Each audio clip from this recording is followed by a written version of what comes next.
Salut à toi et bienvenue dans ce nouvel épisode du Bunun Public où j'ai le plaisir de te retrouver en direct de Bali où je vais y rester tout le mois, où je vais te partager vraiment mon quotidien d'investisseur ici à Bali. Comme tu le sais peut-être ou peut-être tu ne le sais pas, j'ai prévu vraiment cette année de me challenger d'aller à plusieurs endroits à l'étranger pour voir un petit peu où je me sens bien. Ça commence à être compliqué pour moi, la France, la mentalité, enfin voilà. Beaucoup de choses fait que ça commence à être dur pour moi de vivre où je suis né d'ailleurs, hein, je suis originaire de Saint-Étienne. Donc le but c'est vraiment de te partager notre quotidien d'investisseur avec Anthony sur ce format, comme à notre habitude. Donc là je serai à Bali, donc je vais te partager un petit peu ma routine, comment je m'organise au quotidien, ce que je fais vraiment tous les jours. Vraiment le but c'est de te partager tout ça, comment on fait pour gérer à distance plusieurs logements atypiques, hein, savoir qu'on a 4 logements atypiques en France totalement gérés par nous, donc te montrer un petit peu comment ça s'organise à distance avec les bonnes choses, les choses un petit peu moins sympas. Gros mois de janvier pour nous, on a un gros lancement en fin de janvier où on va au niveau de mon plan IMO, donc il va se passer beaucoup de choses sur ce mois de janvier, donc reste bien jusqu'à la fin de la vidéo parce que je sais aussi pourquoi tu es là, c'est pour te partager également l'ensemble de nos chiffres, combien on va générer sur ce mois de janvier. Donc voilà, je te souhaite un très bon visionnage et je te dis à tout de suite. Il est 6 h du mat et ça fait une semaine quasiment qu'on est arrivé et on est en jet lag complet, on dort rien les nuits. Donc du coup on va profiter, on va se faire un petit déj aux aurores parce que là il y a les boulangeries qui ouvrent à 6 h, 6 h 30.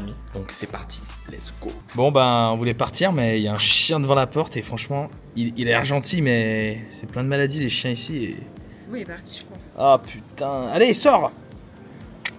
Allez dégage. Bon ben vas-y Camille. Après toi. Allez, pipi. Allez. Vas-y. En vrai, j'ai peur. Je peux pas descendre. Allez, vas-y. Putain, vas-y, sors là. Pourquoi tu restes là, toi? Putain, je crois qu'on s'est fait voler le scout. Il était là. Ah, c'est vrai? Ah, putain, il est là-bas. Putain, 6 h du mat, ça réveille. Non, c'est pas le nôtre, ça. Enfin, je crois pas. Hein. Putain. C'est quoi ce scout? Si, je crois que c'est le nôtre. Oh là là. Bon, c'est bon. RS. Bon, là, on vient de s'arrêter dans une petite boulangerie. Très sympa, très mignon. Hier en fait on est passé devant vers 8 h, il y avait la queue et tout pour rentrer. Hello, good morning. Thank you. Et ouais, c'est super sympa. Regarde-moi ça. Ils ont des pains au chocolat, croissants, énormes. C'est très rustique comme ambiance. Et là ce qui est génial c'est qu'à 6 h du mat, il n'y a personne. On se régale. Bon, j'avais un pain au chocolat, il était énorme mais j'avais trop faim, du coup je l'ai démonté. On est posé. Bon, ça y est, je te reprends le vlog parce que je suis arrivé entre le décalage horaire et un temps vraiment catastrophique ici. Il n'y avait pas grand chose à te filmer en fait. Finalement, j'ai plutôt travaillé. J'ai juste revu des amis qu'on s'était fait l'année dernière ici à Bali. Du coup, je pense que ça peut être sympa de te montrer un peu où on loge pendant un mois ici à Bali. Donc là, je suis dans l'extérieur, tu vois. Donc c'est typiquement ce qui se fait beaucoup sur Bali hein, et notamment à Canggu. Donc tu vois, c'est des maisons comme ça. Donc sur un étage, ils essayent vraiment d'optimiser sur l'espace du terrain. T'en as une autre ici, t'en as là. Donc c'est un lot de 3 maisons. Et en fait, comme tu retrouves ça souvent à Bali, tu as ta petite piscine privée, un petit espace transat juste là, tu vois. Tu as ta porte d'entrée qui est juste ici. Et encore une fois, ce qui fait la beauté de cette île, c'est toute cette végétation. Parce que Bali, c'est très humide. Et comme tu peux le voir, malgré qu'il fasse très chaud, on a une magnifique végétation naturelle qui est très jolie. D'ailleurs, il fait très chaud aujourd'hui. Et je vais te montrer maintenant l'intérieur de la villa. Voilà, donc là en fait tu arrives dans une belle pièce de vie. En fait on a une grande baie vitrée qui peut s'ouvrir et qui peut donner accès directement sur l'extérieur. Et en fait une fois ouverte, en fait ça te fait un espace vraiment immense entre le salon qui est juste là, tu vois, qui est juste ici, et en fait cette baie vitrée qui est vraiment immense et qui fait vraiment un très bel effet quand tu es à l'intérieur de la maison, pardon. Donc là tu as un petit coin télé juste ici. La clim bien sûr parce qu'ici il fait très chaud. Tu as du bois au plafond, c'est ce qu'on a également dans notre villa à Ubud. Ici tu as la fontaine à eau et la partie cuisine juste là. Avec ma chérie qui est je crois en train de travailler ou pas. Avec une petite table, un espace cuisine et le frigo et un micro-ondes juste ici. Et ensuite tu as la partie chambre qui est très sympa dans cette maison. Où en fait tu as ta salle de bain juste ici. Voilà, donc avec... du coup tout ce qui est de la partie évier juste là, un WC et une douche à l'italienne juste ici, voilà, avec une petite fenêtre parce qu'il faut ventiler parce qu'ici c'est très humide. Et là on arrive dans la partie chambre. Donc en fait ce qui m'a plu dans cette villa, c'est C'est bon, déjà tu vois, tu as une très belle hauteur de plafond ici quand tu es à l'étage. Et en fait, c'est hyper rare aujourd'hui. Donc nous, ce qu'il faut savoir, c'est qu'on est à Canggu. Et c'est hyper rare aujourd'hui d'avoir des vues dégagées dans ce type de villa. Et donc là, on a la vue sur les rizières. Alors elles sont en cours de plantation. On voit la dame qui est là-bas en train de planter. Et on a une vue magnifique. Et c'est hyper inspirant. Moi, quand je veux bosser, je me mets là. Ça fait un petit bureau juste ici. Et c'est vraiment hyper agréable comme espace, tu vois. C'est vraiment joli. Donc ça faisait 1 an que j'étais pas revenu à Bali, un petit peu moins. J'étais venu l'année dernière 2 mois. Et là, bah, l'objectif, c'est de rester encore 2 mois. Alors, il y a une grosse saison des pluies cette année. Là, nous, depuis qu'on est arrivé quasiment une semaine, il faisait que pleuvoir. Si le temps il reste comme ça, je pense qu'on restera pas 2 mois, on restera que 1 mois. La chance qu'on a quand on est flexible comme ça. Sinon, je pense que on va vite se refaire au train de vie balinais où tu vis en scooter, c'est super agréable. Tu as tout à proximité, tu as un service qui est exceptionnel ici. La maison, elle est cleanée 3 fois par semaine. Donc en fait, ils viennent nous faire le ménage, etc. Une fois par semaine, ils te changent les draps, le linge de lit, les serviettes, etc. Ça aussi, c'est super. Et tu peux avoir aussi accès à des laundries, des endroits pour laver ton linge pour vraiment, vraiment pas cher. C'est ce que j'aime beaucoup ici, c'est que sans avoir un train de vie de millionnaire, tu peux avoir en fait tout ce que peut s'offrir un millionnaire, mais à bas prix. Donc un scooter, ça coûte 100 € par mois. D'aller laver ton linge, c'est peut-être 5 € à chaque fois par semaine. Non, je te dis des bêtises, c'est plus 10 € quand t'es deux, mais quand t'es seul, c'est 5-6 €. T'as vraiment accès à un service que tu peux pas te payer en France, et ça, vraiment, c'est hyper agréable. Surtout comme moi, quand tu veux être productif, que moi j'ai besoin vraiment, j'ai des gros problèmes de concentration, donc quand je vais travailler et tout, c'est hyper agréable. Enfin, dans tous les cas, je vais tout documenter, tout ce mois à Bali, et te montrer aussi comment, parce que au Maroc, on était à 1 heure de décalage. Et après on était sur le même fuseau horaire. Comment là avec 7 heures de décalage on arrive quand même à gérer nos biens à distance. Ce qu'il faut savoir sur le travail qu'on se partage avec Anthony, toute la partie gestion c'est plus mon point fort, donc c'est plus moi qui m'en occupe et Anthony s'occupe d'autres tâches. Donc toute la partie gestion de nos biens c'est même moi qui le fais malgré qu'on soit à distance.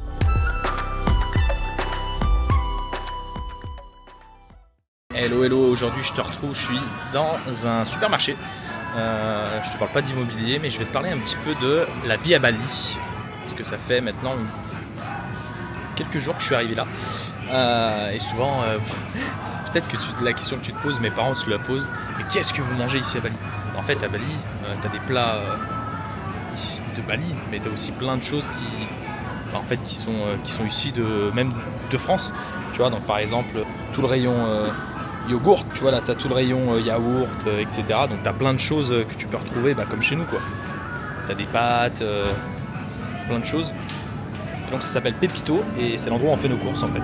C'est là où on achète notre eau, c'est là où on prend des yaourts, des choses pour le petit déjeuner. Après il faut savoir que ça reste quand même assez cher. En fait ça vaut plus le coup de se faire livrer, de commander des plats. Tu as une application qui s'appelle Gojek et Grab. C'est 2 applications qui ressemblent à Uber Eats en fait. Et c'est vrai que ça vaut plus le coup de se faire livrer en règle générale. Mais c'est vrai que des fois ça te fait plaisir de manger des choses que tu manges chez toi, des pâtes, du riz, etc. Donc tu vois là tu as des Pringles, voilà, mais tu vois c'est hyper bien fait. Donc ça s'appelle Pepito et c'est vrai que ça fait partie des supermarchés les plus chers, mais c'est là aussi où tu retrouves des produits européens, américains et du coup ça que t'es pas dépaysé. Donc en fait c'est ça qui est bien, que j'adore quand je vais dans des pays comme ça. Désolé, j'ai quelqu'un qui est venu m'accoster. Ça que j'aime bien quand je vais à Marrakech, quand je vais à Bali, même quand je vais à Dubaï, c'est qu'en fait tu peux te sentir comme chez toi si tu le souhaites dans des supermarchés, etc. Alors après oui ça va coûter parfois plus cher dans certains pays d'avoir accès à différents produits, tu vois. Mais quand même t'es pas dépaysé. Si tu veux manger par exemple, on adore en ce moment de la sauce tomate sur les pâtes, tu trouves, c'est ça qui est cool. Eh ben c'est en voulant te filmer du contenu, je me suis rendu compte que j'avais laissé la caméra dans le scooter. Franchement j'ai flippé. Bon, retour à la maison. Regarde comme c'est sympa de nuit. La piscine éclairée comme ça là, c'est magnifique. Et je vais te montrer, on fait les courses mais ce qu'on mange 90% du temps. Qu'est-ce qu'on a de bon today? Oh, ça m'a l'air bon tout ça. Poulet, légumes, riz, magnifique. Let's go se régaler. Bon, après une demi-heure de route, on est à Kuta au Beachwalk Center. C'est le seul grand centre commercial, je dirais, de Bali où il y a quand même pas mal de boutiques. Ma chérie qui m'a traîné ici parce qu'il y a une boutique qu'elle adore, qui s'appelle Allo. Il y a un peu de tout, il y a les grandes enseignes, il y a Mango, Zara, Victoria's Secret. Voilà pourquoi nous sommes ici. Ce truc là-bas. En tout cas, on a retrouvé le soleil à Bali et ça fait plaisir. Il y a 15 jours, il pleuvait, c'était horrible. Donc là, vraiment, on profite, on sort.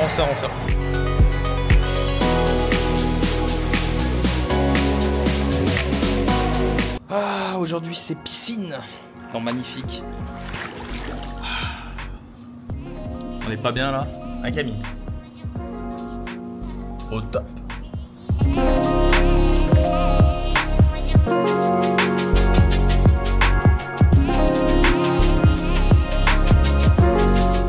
Eh bien Camille, nous avons une nouvelle recrue parmi nous. Ça va Sœurette? Arrête, c'est horrible. Ça va ou pas? Ah oui, ça va. C'est pour YouTube. Elle veut pas qu'on la filme, mais normal, ça devait pas arriver, mais j'ai ma soeur qui est avec nous à Bali. Et c'est cool, Sœurette. Bah oui, C'était pas prévu, voilà.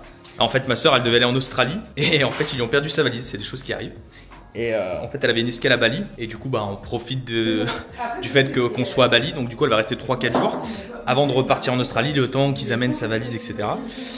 Donc voilà, c'est cool, Ça va rassurer mes parents qui sont très stressés. Et du coup, ça permet de passer des petits moments ensemble. C'est cool et c'est là que tu te rends compte de la chance qu'on a d'être à distance comme ça, qu'elle puisse venir. On a pu l'accueillir dans la maison dans laquelle on est. Donc là, on va aller manger un petit bout, tranquillou, dans un café. En plus, c'est son anniversaire ce soir, donc on va lui réserver une petite surprise. Ça tombe bien, ça lui évitera de passer son anniversaire toute seule. Donc cool. Et puis on va aller profiter de Bali.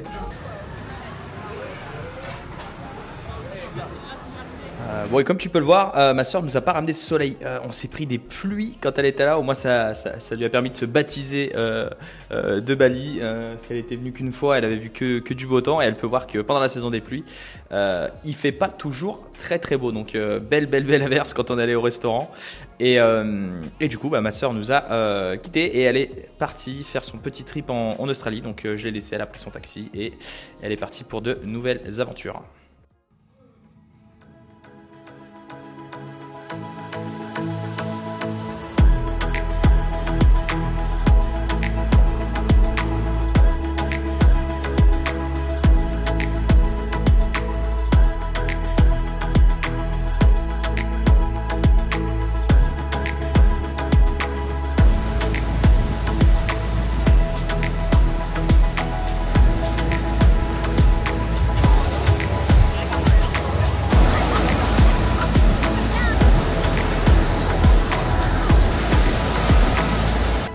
Ça se voit à ma tête, hein. Mais on est en plein cœur du 5-Day Challenge. C'est un événement sur 5 soirs qu'on a fait avec Anthony sur ce mois de janvier. Partager un maximum de valeur, le but de cet événement. C'était ça, c'est un événement exceptionnel. On est en cours. Je suis KO parce qu'en fait on le fait à 20 h en France et ici à Bali c'est 3 h du matin. On a une belle récompense et qu'on a un soleil magnifique. Et du coup on va se baigner à la piscine.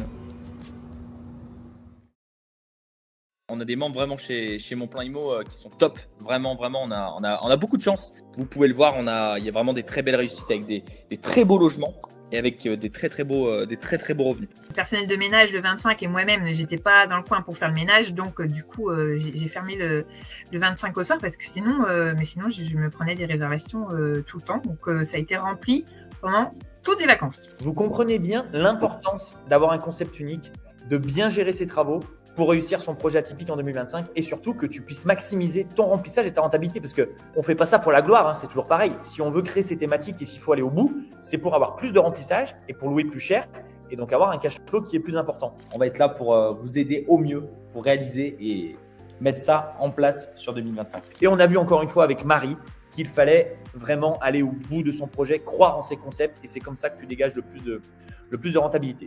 Maxime, je te le dis, sur ton projet, on va pas trier les lentilles non plus et on va aller chercher ce cash flow le plus rapidement possible. Ah mais complètement. Je suis chaud, mais chaud patate. Très honnêtement, on savait que ça allait être un gros event vraiment, mais on n'aurait jamais pensé que ça se passe comme ça. Et honnêtement, on est sûrement comme vous, on n'a qu'une seule envie, c'est que ça continue. Et c'est vrai que pour que ça continue, honnêtement, pour le coup, c'est pas nous qui avons la carte dans les mains, c'est vous.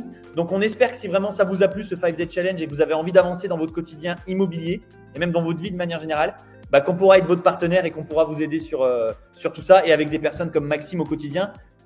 Bon les amis, on est dans un endroit à Bali qu'on adore. C'est les meilleurs pains au chocolat de l'île. Franchement, des pains au chocolat, ils sont même meilleurs qu'en France. Regardez-moi ça. La taille du pain au chocolat, il est énorme. Et en plus d'être énorme, il est il est excellent. C'est vraiment une adresse de dingue. Tu vois, c'est ça qui est bien ici à Bali, c'est que tu manges vraiment super bien. Tu as même ce genre de choses là. Petit McMuffin et qui m'a l'air incroyable. Ambiance Bali.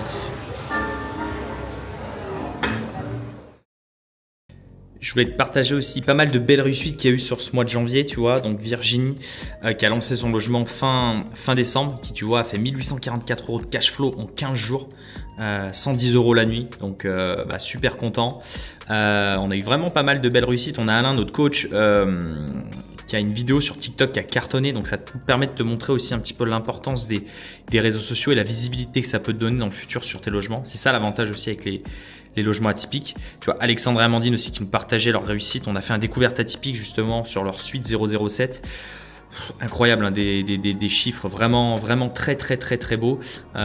2700, plus de 3000 € sur le mois d'octobre, 3345 sur le mois de novembre, 2536 au mois de décembre et 2400 € sur le mois de janvier alors qu'il n'était que le 9 janvier. Donc vraiment des super chiffres, hein, hyper intéressants. Donc, toi, ils nous partageaient leur calendrier. Nawel également qui a lancé son deuxième Airbnb, donc qui est en train de lancer l'annonce de ce côté-là.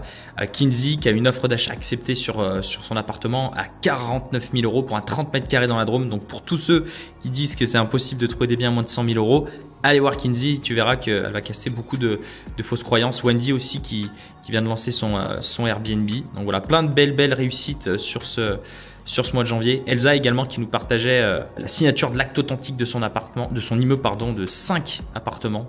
Donc vraiment très cool. Roman aussi en fin janvier qui nous partageait l'offre d'achat acceptée de ce jour. Elle a fait un coaching avec notre coach Aurélien et tu vois, elle mettait merci pour le coup de boost. Un local commercial qu'elle a de 90 mètres carrés qu'elle va transformer en 2 logements LCD atypiques. Elle a fait une négociation de 5 000 €, donc c'est plutôt bien. Et elle a un budget global de 225 000 €, donc pour 2 logements. Donc vraiment hyper intéressant. Et sur le début février, Chloé également qui vient de signer l'acte authentique de son logement. Et après on a différents logements aussi qui ont été mis en loc là sur ce mois de janvier. Donc Joseph qui nous partageait la mise en ligne de son premier logement, Tony aussi, Alexandre qui nous repartageait tout ça. Voilà, donc je voulais te montrer un petit peu aussi, même si je te le fais en fin de mois, mais voilà, la réussite de plusieurs de nos élèves là sur ce mois de janvier. Super cool, très content de voir encore la réussite de nos participants au quotidien. Et on espère encore plein de belles réussites sur ce mois de février. Bon, comme tu as pu le voir, j'ai pas trop vlogué sur ce mois de janvier pour la simple et bonne raison, pour 2 raisons. C'est que la première, il n'a pas fait très beau. Alors là, ça y est, on a le soleil qui ressort petit à petit. Donc du coup, on va prolonger le séjour à Bali. On va rester un mois de plus. Et dans le prochain Building Public, j'essaierai de te partager un petit peu plus de mon quotidien. Et donc la deuxième raison qui fait que j'ai pas trop vlogué, c'est qu'on a beaucoup travaillé sur ce mois de janvier. Donc malgré qu'on soit à Bali, tu vois, pour aussi te mettre un peu de naturel et aussi d'arrêter de te montrer que des choses positives, etc. Que la vie à Bali, la vie à l'étranger, tu ne fous rien. En fait, on a pas mal bossé avec Anthony. Donc Anthony est en France, hein, mais moi j'étais ici à Bali. On a beaucoup préparé le 5 Day Challenge. Comme tu as pu le voir, c'était un événement de 5 jours, c'était génial. Donc du coup, je suis beaucoup resté à la maison. Et en fait, le peu de moments où il faisait beau, en fait, on avait envie de profiter de la piscine. Donc du coup, on est pas mal resté à la maison. Donc c'était aussi la chance d'avoir un beau logement. Voilà, mais du coup, on va se rattraper un petit peu sur le mois de février. On va essayer de bouger un petit peu plus. En plus, j'ai accueilli ma soeur, c'était pas prévu. Donc j'ai essayé de passer un petit peu de temps avec elle, profiter des moments présents. Donc voilà, j'ai pas trop vlogué sur ce mois de janvier. Je m'excuse, je t'ai pas trop partagé de choses parce que faut le dire aussi, il n'y avait pas grand chose d'intéressant. Pour te mettre aussi un peu te dire que tout n'est pas toujours tout rose. On a eu pas mal de problèmes avec la houseboat, notamment c'est une période où il fait très froid en France. Et en fait, on a eu beaucoup de problèmes. On a été réveillé la nuit parce qu'en fait, il y avait des tuyaux d'eau qui gelaient. En fait, on a un tuyau qui alimente la houseboat. En fait, la houseboat est prévue parce que ça vient de Pologne, donc dans tous les endroits froids, etc. Donc à l'intérieur, il y a tout un système qui permet de réchauffer les tuyaux pour pas que ça gèle. Et en fait, on a un tuyau, nous, qui a été installé en France, donc du ponton, enfin du bout de la terre ferme jusqu'à la houseboat. Et en fait, il y a eu plusieurs fois où en fait ça a gelé. On a même eu des coupures de courant parce que il y avait des choses au niveau du compteur qui étaient mal dimensionnées. Et je voulais filmer ces moments-là. Tu vois, il y a des gens qui arrivent à filmer quand ils sont dans le jus, quand c'est compliqué, etc. Moi, franchement, quand c'est 2 h du matin, j'ai pas envie de te filmer ça. Franchement, j'ai qu'une envie, c'est de régler le problème le plus rapidement possible. Donc tout ça pour t'expliquer que Il y a eu quand même des petits soucis au niveau des logements. Alors sur tout le reste de nos logements, suite Amantis, suite Marrakech, Cinéroom, franchement, les process sont bons, tout est ok, ça a bien fonctionné. On n'a pas été dérangé au niveau des voyageurs. Alors il y a des personnes qui partaient un petit peu trop tard, donc du coup on a dû renvoyer des clés, des codes pour que les gens puissent partir. Mais on va dire qu'on est sur des choses assez classiques, de la gestion courante, quoi. Mais c'est vrai que sur la houseboat, on a eu quand même pas mal de pépins. Donc au niveau de l'électricité, on a pu résoudre, on a augmenté la puissance du compteur. Et au niveau de l'eau, c'est en cours, on a trouvé des solutions alternatives. Mais quand je vais revenir en France, je vais vraiment essayer de trouver la solution pour qu'on puisse être tranquille sur les prochains mois. C'est un investissement quand même différent que des autres appartements. Donc c'est vrai que ça nécessite quand même une gestion particulière. Il y a des choses qu'on n'avait pas prévues avec Anto. Encore quasiment 6-7 mois après le premier mois de location, il y a encore des choses qui nous arrivent qu'on n'avait pas anticipées. Donc ça fait partie du jeu quand tu mets des choses en place un peu nouvelles qui sortent d'habitude. Donc voilà, donc je m'excuse, c'est pas le meilleur vlog que j'ai pu te faire sur le mois de janvier. Je vais me rattraper sur le mois de février pour te partager beaucoup plus de choses. Mais ça te permet aussi de te montrer la réalité du terrain, de ce qui s'est passé un petit peu pour moi sur ce mois de janvier où il y a eu quand même beaucoup de travail. Donc on n'a rien sans rien aussi. Je pense que c'est important aussi de te le dire. Souvent, on va te dire ouais, la liberté, etc. Alors oui, tu vois, avec Anthony, on prône beaucoup ça. On a cherché à mettre tout ça en place, que ce soit nos logements et aujourd'hui mon plan IMO, qui sont nos deux sources de revenus. Ça demande du travail, encore beaucoup plus sur mon plan IMO aujourd'hui et encore un petit peu sur les logements parfois. Donc pour te montrer que tout n'est pas tout rose, qu'on n'a rien sans rien et que ça nécessite quand même du travail. Voilà. Voilà. Je trouvais que c'était important de te mettre un petit peu de nuance sur tout ça. Et puis on va continuer ce beau mois de février, je l'espère. On va être beaucoup plus tranquille et avec le soleil qui a l'air de sortir, un petit peu moins de saison des pluies pour profiter de cette magnifique île de Bali qui est géniale. On est en cours de vente aussi de notre villa à Bali. Je te partagerai un petit peu plus d'infos quand ça sera bon. Je pourrais te dire un petit peu ce qu'elle nous a rapporté, ce qu'on a gagné un petit peu depuis qu'on a lancé la construction en 2019 maintenant. Donc voilà. Bon, ça y est, on arrive sur la partie. Comme d'habitude, je sais que tu adores le plus dans ce format. Bon, aujourd'hui, j'ai pas envie de te partager les chiffres. Franchement, je le savais, le mois de janvier, c'est un mois compliqué. Tu vas le voir, c'est un des pires mois, je pense, depuis que je te fais le format building public. Et c'est aussi le but, de te montrer un petit peu ce qui se passe au niveau des logements. On n'a pas trop de saisonniers suivant les logements, mais tu vas voir que je m'en rends compte aussi. Suivant certains logements, on a un peu de saisonnalité. Donc, c'est important de te le partager aussi, suivant les thématiques, etc. Là, je te parle vraiment de location courte durée. Parce qu'on va attaquer justement avec la location longue durée. Et comme à son habitude, par rapport à 2024, on est plutôt bien, on est plutôt correct. On a notre immeuble de Saint-Chamond, là, de 4 lots, qui a généré 1 950 € de revenus, 433 € de bénéfices. Notre autre immeuble à Lorme, comme tu le sais, qui a vraiment un but patrimonial, donc c'est plus une valorisation dans le temps, où on est limite à l'équilibre, on est à moins 10 € de cash flow. Mon appart à Saint-Etienne, pareil, qui est loué à un étudiant, une asso, 147 €.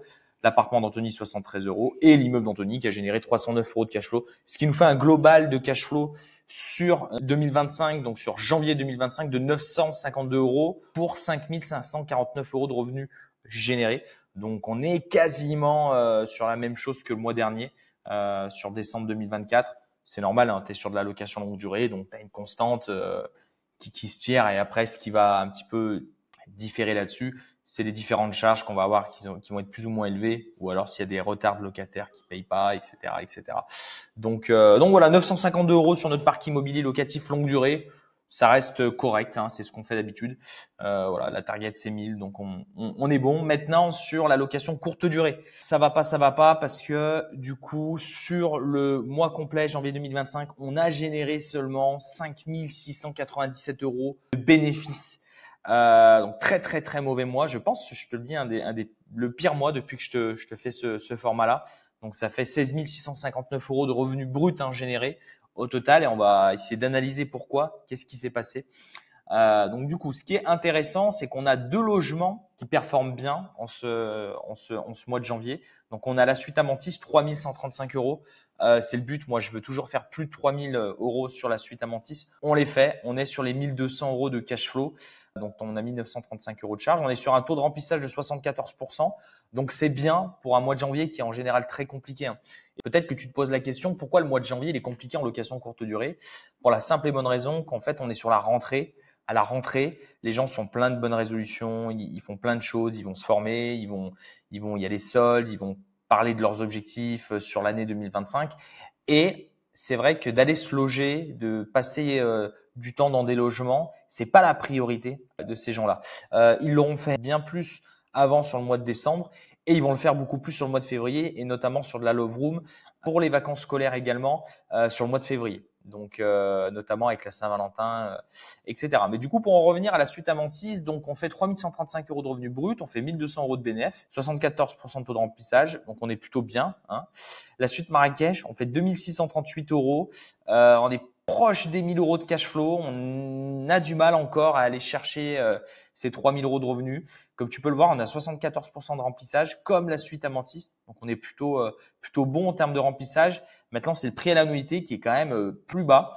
Pour remplir autant que la suite Amantis, on est obligé de se mettre un peu plus bas.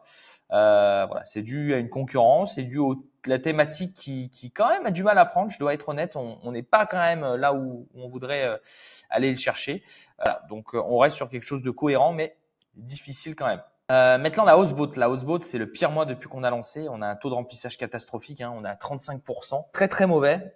Fort heureusement, ça loue tellement cher que malgré 35% de remplissage, on fait quand même 3 000 € de revenus bruts. Hein. 3 098 pour être précis. Et on fait 911 € de cash flow. Donc, c'est le pire mois hein, avec la houseboat. Et c'est hyper paradoxal parce qu'au moment où je te tourne la vidéo, on est début février, où je te fais le bilan. Et en fait, on a le mois de février qui est complet, quasi. On a plus de 6 000 € de revenus sur le mois de février, au début du mois. Donc là, c'est assez étonnant. On sent vraiment l'effet vacances scolaires, je pense, pour le mois de février et l'effet Saint-Valentin sur la houseboat. Parce que là, on est clairement sur un très mauvais mois de janvier, 35%. Alors que là, on a plus de 70% de rempli déjà sur le mois de février avec 6 000 € de revenus. Alors qu'on est au 5 février. Voilà, donc intéressant. Et on pourra faire le bilan à la fin de l'année. Au mois d'août, on aura eu un an complet, voir un peu ce qu'on a en termes de cash flow et de revenus bruts générés. Maintenant, la Cinéroom qui nous fait un mois historique. On est à 3 186 € de revenus. Donc, on passe la barre des 3 000 €. Vu qu'elle a moins de charges que tout ce qui est Love Room, on est à 1 600 € de cash flow. Donc, c'est elle qui porte vraiment le mois de janvier et qui fait le plus de bénéfices. Donc, on a 1 603 €. Ça s'explique aussi parce qu'on a eu 450 € de remboursement d'Airbnb suite à une dégradation d'un voyageur dans un logement. En fait, il y a un voyageur qui a fumé dans la Cinema Room. Et du coup, ils ont fait un petit trou sur la moquette, mais un petit trou qui est très peu visible. Donc, nous, on a demandé compensation. On n'a pas fait les travaux aujourd'hui. Je suis pas sûr qu'on les fera pour un petit trou comme ça. Et en fait, on a demandé dommages et intérêts de 450 €. Enfin, on avait demandé 500 € et on a eu 450 €. Voilà. Mais tout ça pour te dire que souvent, vous vous posez la question, voilà, est-ce que c'est compliqué de se faire rembourser? Qu'est-ce qui se passe quand il y a des dégradations, etc. Donc, ça nous est arrivé très rarement. Là, c'était via Airbnb. Donc, on a fait marcher Aircover. On a envoyé un devis de la personne qui nous avait fait à l'époque le sol. Donc, ils nous ont refait un devis. Airbnb l'a bien reçu. Ils l'ont retenu et ils ont envoyé le dédommagement avec les preuves photos. On avait bien le personnel de ménage qui avait pris en photo les preuves, etc. pour envoyer aux voyageurs pour qu'il y ait compensation. C'est marrant parce que le voyageur nous avait mis la table de chevet dessus. Mais le truc vraiment, j'ai la photo, je pense que j'essaierai de te l'insérer. Genre vraiment le truc, voilà, pas plus bête que ça, pas plus visible quoi. Donc on a fait 1 603 € sur la Cinema Room, donc 81% de taux de remplissage, donc c'est vraiment elle qui porte ce mois. On est à 4 658 € donc sur le parc locatif courte durée, voilà, en globalité. Clairement, la houseboat prêche, hein, là où d'habitude on est à plus de 2000, donc c'est très mauvais. Hein. Et en plus de ça, on a la Villa Pezona, donc sur Bali, qui sur décembre, pas terrible. En fait, on avait mis une stratégie en place avec Bali Supereuse, donc notre gestionnaire. En fait, vu qu'on avait toujours un très gros taux de remplissage, en fait, on s'était dit potentiellement qu'on va essayer d'augmenter nos revenus, les prix à la nuit, etc. Et en fait, c'est pas trop parlant, sachant qu'il y a quand même quelque chose qui s'explique. On a fait 4 602 €, donc pas bien plus. On a 70% de taux de remplissage et surtout, on a énormément de charges sur ce mois de décembre. Alors, on a des reliquats, il me semble, que sur l'année, on a quand même 3 563 € de charges, qui fait 1 000 € de bénéfices seulement.